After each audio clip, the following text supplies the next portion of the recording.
The next presentation is on precision dosing of daptomycin, which I feel like is everyone's favorite drug at the moment. So, Kelly is a specialized antimicrobial stewardship and infectious diseases clinical pharmacist at the Alfred Hospital in Melbourne and is currently undertaking a PhD through the Department of Infectious Diseases, Alfred Hospital, and the School of Translational Medicine at Monash University. Her research focuses on antimicrobial dose optimization for VRE or vancomycin resistant enterococcal bloodstream infections with a focus on daptomycin. So, really, the perfect person to give us a talk this afternoon on precision dosing of daptomycin. Your slides look great. I can see them. So, feel free to get started, Kelly. Thank you. Thanks, Amy. Let's talk about my favourite subject, which is daptomycin. So just before I begin, just from a disclosures perspective, I have co-authored a chapter on daptomycin for Up to Date with some royalties involved. So today I want to cover four main things in this talk: a quick introduction to daptomycin, then I want to talk about what the evidence is for daptomycin precision dosing on clinical outcomes. Then I want to spend most of the time talking about precision dosing for efficacy and toxicity, and then we'll wrap up with some conclusions. So just for starters, daptomycin is a parenteral bactericidal cyclic lipopeptide antibiotic, and it's got a pretty cool mechanism of action, as you can see in the top right-hand corner. It's got broad gram-positive activity, but it is inactivated by lung surfactants, so we really shouldn't be using daptomycin for a primary pulmonary infection. From a pharmacokinetic perspective, it's got a large size and molecular weight. And importantly for this talk, it's highly protein bound, above sort of 90%. It's got a low volume of distribution, primarily renally cleared, and its half-life is about 8 to 9 hours in patients with normal renal function. And importantly, we do need to extend the dosing interval in patients with renal impairment or if renal replacement therapy like hemodialysis is involved. And certainly there's been some publications in the literature about how to dose in patients with obesity, and generally adjusted body weight dosing is recommended in those with a BMI above 30. Importantly for daptomycin, there is pharmacokinetic variability. There's a few papers I just want to touch on to highlight this. The first one is just in a cohort of patients with gram-positive infections, and they found there was significant variability in daptomycin PK parameters according to renal function. Interestingly, there's also a gender difference. Daptomycin clearance in females has been shown to be about 80% of that of our male counterparts with similar renal function. And that was originally shown in healthy patients, and then it's subsequently been supported by a number of studies, real-world patients with infections. We know in ICU and critically ill patients with augmented renal clearance have significantly lower daptomycin exposures. And then finally, there's a paper that refers specifically to hematological malignancy. And in this paper, they found there was a covariate analysis that showed that creatinine clearance, acute myeloid leukemia diagnosis, and albumin can affect the clearance of daptomycin. And the authors of this paper actually have a dosing strategy which is according to each of these variables. But we know daptomycin is a complex drug. When we look at the Australian product information, it's approved for doses of 4 to 6 milligrams per kilo and licensed for complicated skin infections, right-sided endocarditis, and importantly, infections caused by Staph aureus. It doesn't provide any recommendations for vancomycin-resistant enterococcus, despite a lot of us using it for that. And they say in the product information there's insufficient evidence for enterococcal infection dosing. This is in stark contrast to international guidelines. We see references like Sanford and Up to Date recommending doses of 8 to 10 milligrams per kilo for MRSA and 10 to 12 milligrams per kilo for VRE. And then this study was published late last year, which was quite interesting, and I think it raises a really interesting point. And it's looking at using 750 milligram fixed dosing of daptomycin for confirmed Staph aureus infections. So to start off with, what is the actual evidence for doing daptomycin precision dosing on clinical outcomes? And we undertook a systematic review a couple of years ago and tried to answer the question, in patients prescribed IV daptomycin for the treatment of a gram-positive infection, does the use of TDM to optimize dosing improve clinical outcomes? Now, importantly for this particular research question, the definition of therapeutic drug monitoring had to involve the measurement of the concentration of the drug, followed by an intention to actually adjust the dose based on that level. We know that there's a lot of studies out there where they have measured concentrations with no intention of adjusting doses. So we really wanted to see, does adjusting the dose make the difference? We found 9 studies after screening almost 3,000, and they were all, interestingly, single-centre studies from European centres, and they were all single-arm observational studies. The key findings from this was there was actually no head-to-head comparison of routine daptomycin TDM compared with a fixed dosing regimen not using TDM. So there's no control arm, and so we unfortunately couldn't formally analyse the impact of TDM on clinical outcomes. Importantly, in these studies, there was a broad variety of gram-positive pathogens. There were streps, there were enterococcus, there were staphs, and also various infection syndromes included. So it was bloodstream infections, bone and joint infections, endocarditis. So there was no single pathogen, single infection syndrome studies. And finally, they used varying PK/PD targets across all of the studies. And so we don't necessarily at the moment have this evidence for improved clinical outcomes, but let's have a look and see whether or not we think TDM can be of potential benefit. We know from the paper by Abdul Aziz that an antimicrobial should fulfill certain criteria for TDM to be of potential benefit. It needs to have significant PK variability. There needs to be a defined exposure range associated with pharmacological responses, and that's both clinical and toxicity. There have to be defined relevant sampling time points, and there have to be accurate and timely bioanalytical assays to measure the drug concentration. Now, hopefully, so far, you're on board with the significant PK variability. And I'm afraid you're just going to have to trust me on points 3 and 4 that we do meet those criteria just in the interest of time. And so, where today I really wanted to spend the most amount of time is really looking at these defined exposure ranges. So, to begin with, let's look at exposure ranges for efficacy. And this is where I really want to focus on Enterococcus faecium because I do think this is where a lot of the controversy for daptomycin lies. So we know that daptomycin is rapidly bactericidal with a significant post-antibiotic effect. And as I mentioned, it covers a number of gram-positive pathogens, staphs, streps, enterococcus, and your gram-positive anaerobes. And really importantly, the primary PK/PD index for daptomycin efficacy is 24-hour free area under the curve.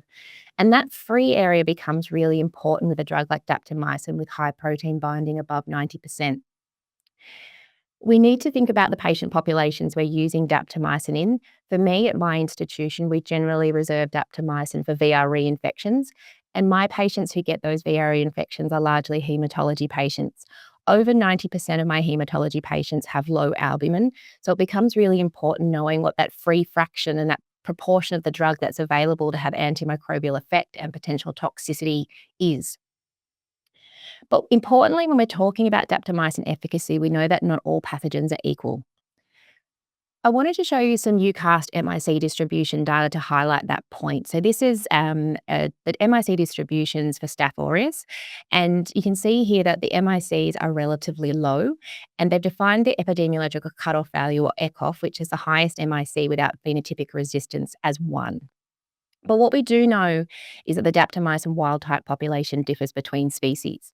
So when we add in the Enterococcus faecalis MIC distributions and ECOFs, you can see that the MICs are a little bit higher and have moved across to the right. And the E. faecalis ECOF is actually 4 milligrams per litre.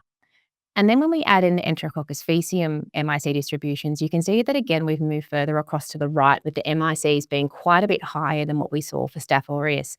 And they actually define the ECOF as 8 milligrams per litre. And so what this really shows is that if we're dosing for Enterococcus faecium infections, we shouldn't be using the same dose that we're using for Staph aureus infections.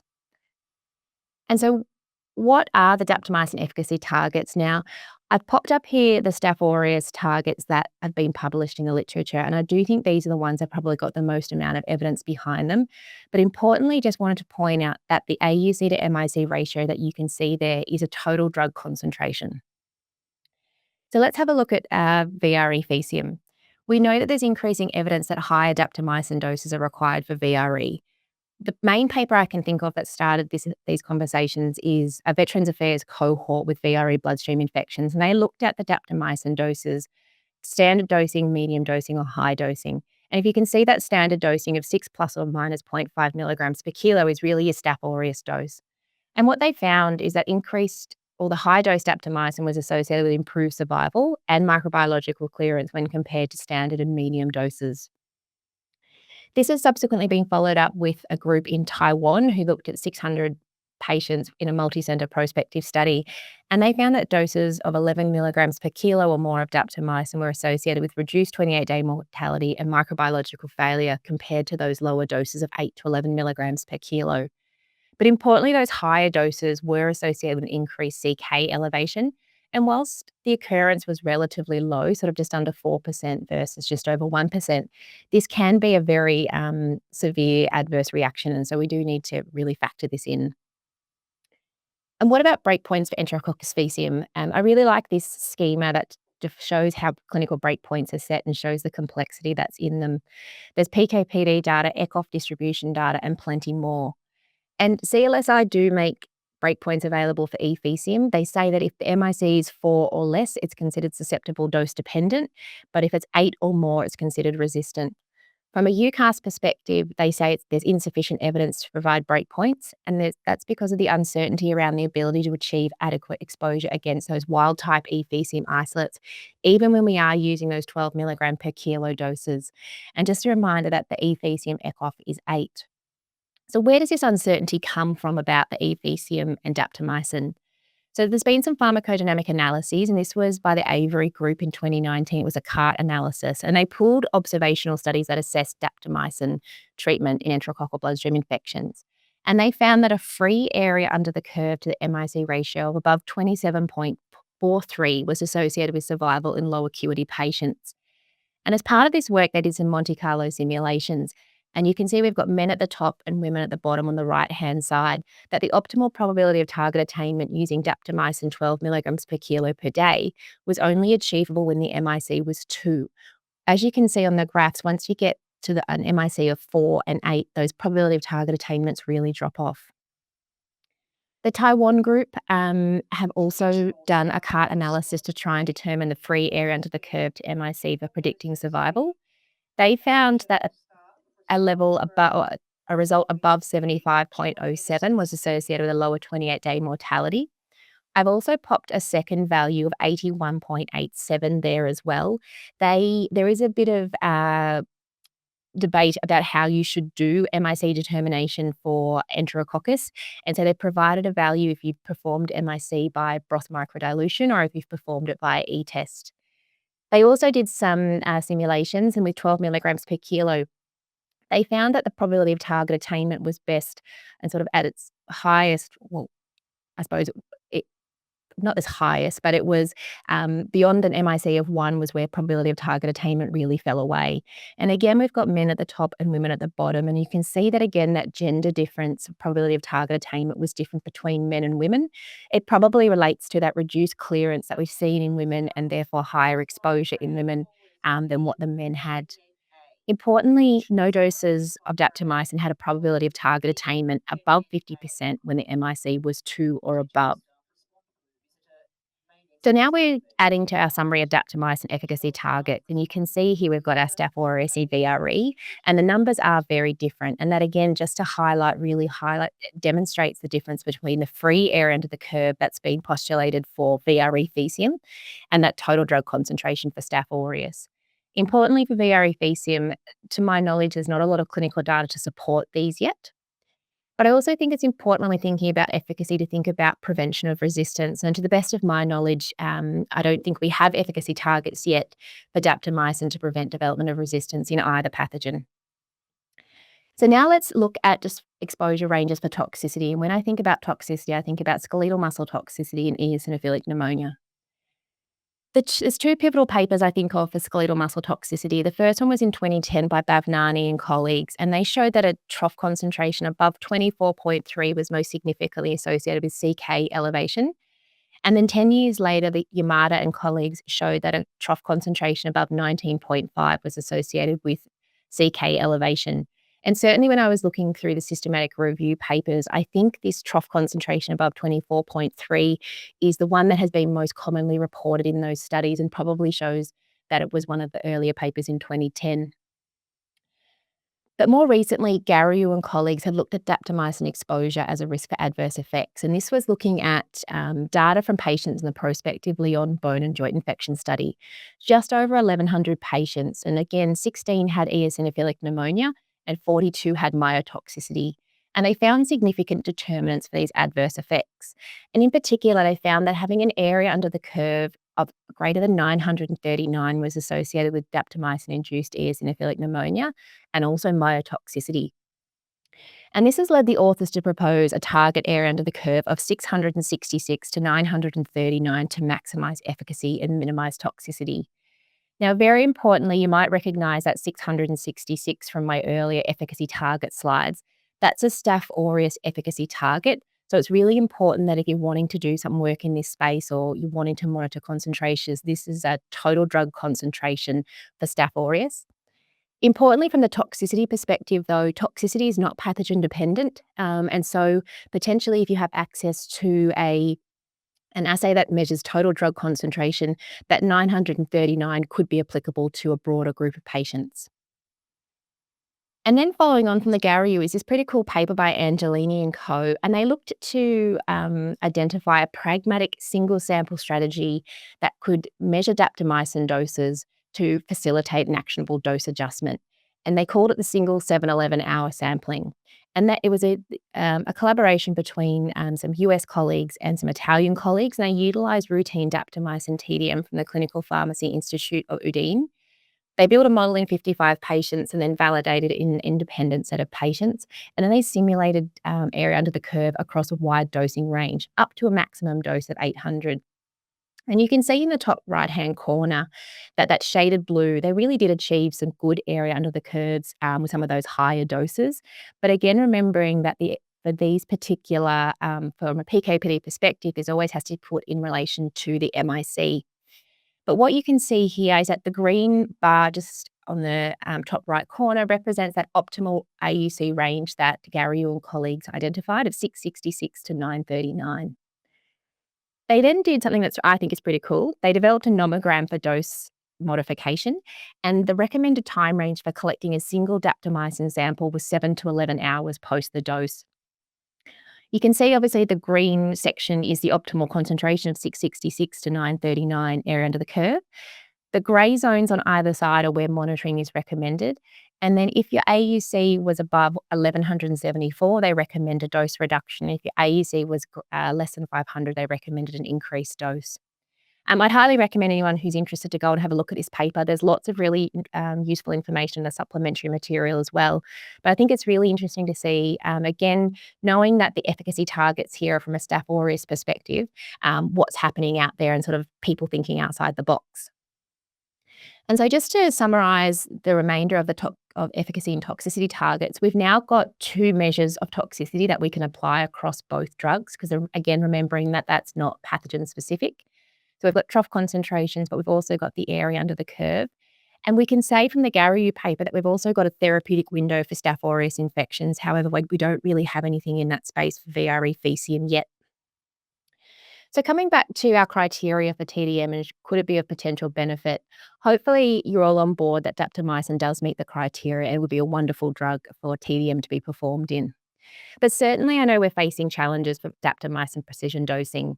Number one, assay availability is a challenge. And I know in Australia we have one laboratory that do levels, and a big shout out to Pathology Queensland. We also know there's a lack of clinical outcome data for some PK targets. And so that often, I suppose, delays people wanting to do broad rollouts until there's some evidence behind it. The Angelini group really highlight the challenges about collecting multiple concentrations to measure area under the curve. And that's costly and it's quite complex. And so that's why they went with the 7-11 strategy with a single daptomycin level. So always think 7-11 for Staph aureus if that's your patient population. Again, your daptomycin utilisation at your site can be challenging. Because it is so broad spectrum, it's often not used first line in a number of Australian hospitals at least. And as such, it's really hard to argue to push for a daptomycin assay, for example, when your utilisation might be quite low. And then finally, I don't know if we're quite there yet about knowing which patients we should be focusing on for precision dosing. Should we be focusing on specific infections or a specific patient cohort, for example? Should we be focusing on extremes of body weight, low albumin? I don't think we have that level of data yet, or should we just be doing it for everybody? So just to wrap up, daptomycin is a relatively well-tolerated drug, but it does have significant PK variability, which does put a tick in the box for TDM. Not all pathogens are equal when it comes to daptomycin dosing. And I think precision dosing is emerging, but it is really quite complex. And I think this difference between having total drug concentrations and free drug concentrations for different bugs makes it really complex. And then obviously we have to think about the drug and the host is also really quite critical. I think daptomycin TDM is certainly a long way behind other gram-positives like linezolid. But like I said, I do think it is emerging. There are significant challenges we have to overcome for daptomycin precision dosing. But again, if you flip that around the other way, I also see that there's lots of exciting opportunities to create evidence for precision dosing for daptomycin. And as I said, do we do it in specific patient populations? Do we look at specific infection syndromes or do we look at something else? And certainly I'd be very happy if anyone's interested in this space to reach out and have a chat because I think we can do good work. And that's everything I've got. Thank you. That was fab. Thank you, Kelly. That was so clear. And I think I pretty much know everything about daptomycin TDM now. That was great. In the interest of time, we might move on. But again, if people want to pop questions in the chat, potentially we could answer them as we're going.